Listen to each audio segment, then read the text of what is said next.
What's up, Yang Gang? Wow, my gracious alive. There has been some big news since we put out that video over in Memoriam of Tom Steyer yesterday.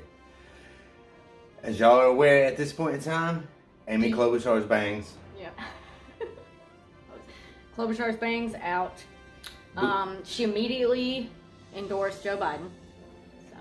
And this is big news for the Democratic Party as a whole.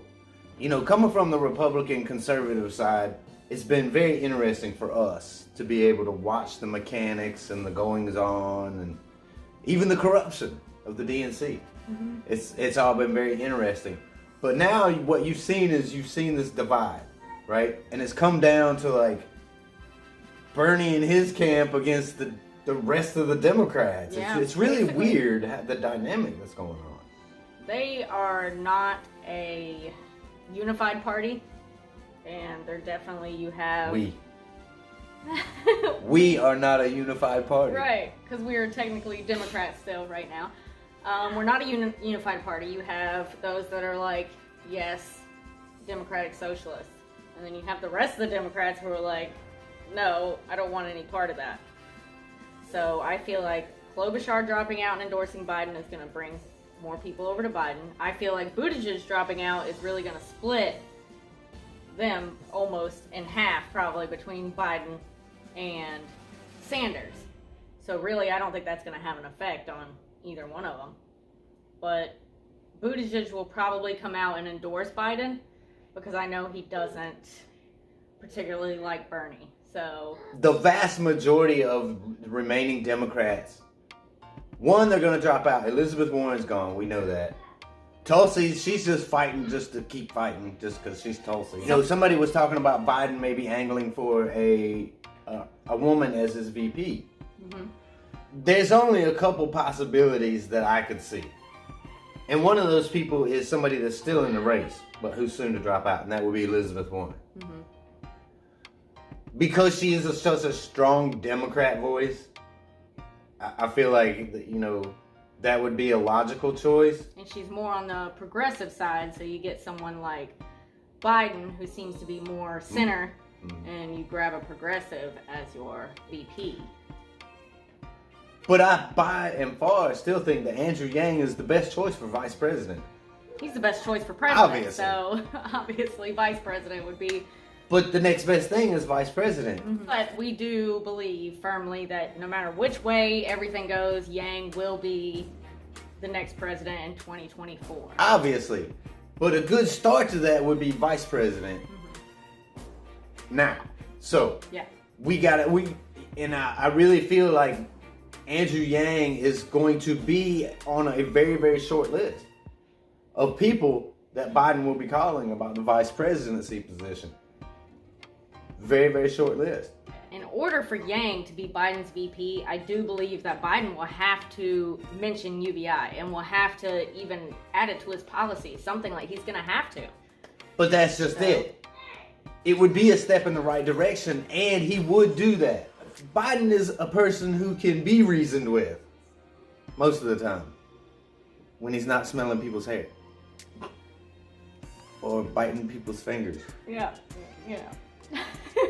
Or calling people dog-faced ponies. And you know, they're okay. Yang is obviously our choice, and Yang is still who we're voting for tomorrow. Absolutely. We are going to be at the polls tomorrow, and we will be voting. And we will be sure to make a video about that if we can. Yeah. And it's not like we do not like Bernie.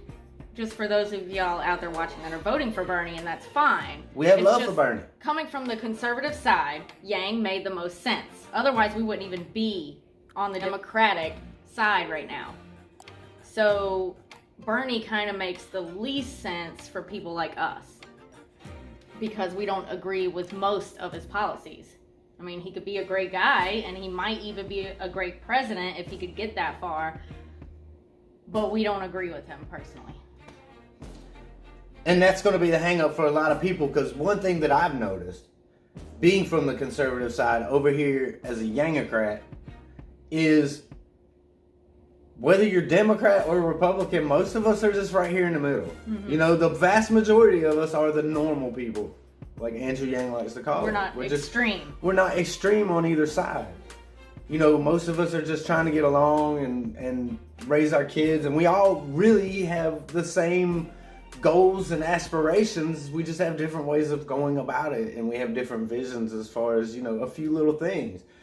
But once you get past all that, you realize, man, you know, it makes me mad now when Trump vilifies Democrats and it lumps all Democrats into this one huge thing. It makes me angry. Yeah. Just like it makes me angry when I listen to the Democrats over here and it's all rage against Trump. Our main goal, we have to beat Trump. We have to beat Trump. Not help the American people, but just beat Trump because Trump is the cause of all the problems. We got to get over these boxes that they put us in. Mm-hmm. Democrat and Republican and conservative and liberal, and we got to get over these labels and realize that most of us are just right here in the middle. Mm-hmm. And it's not left, it's not right, it's forward.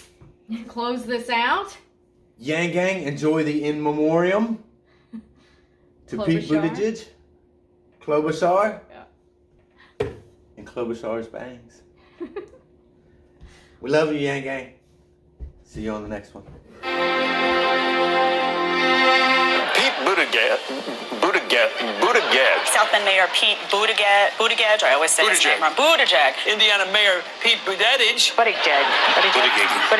Mayor Pete Buttigieg. Pete Buttigieg.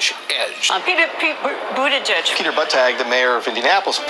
This is the only chance you'll ever get to vote for a Maltese American left-handed Episcopalian gay war veteran Mayor Melania.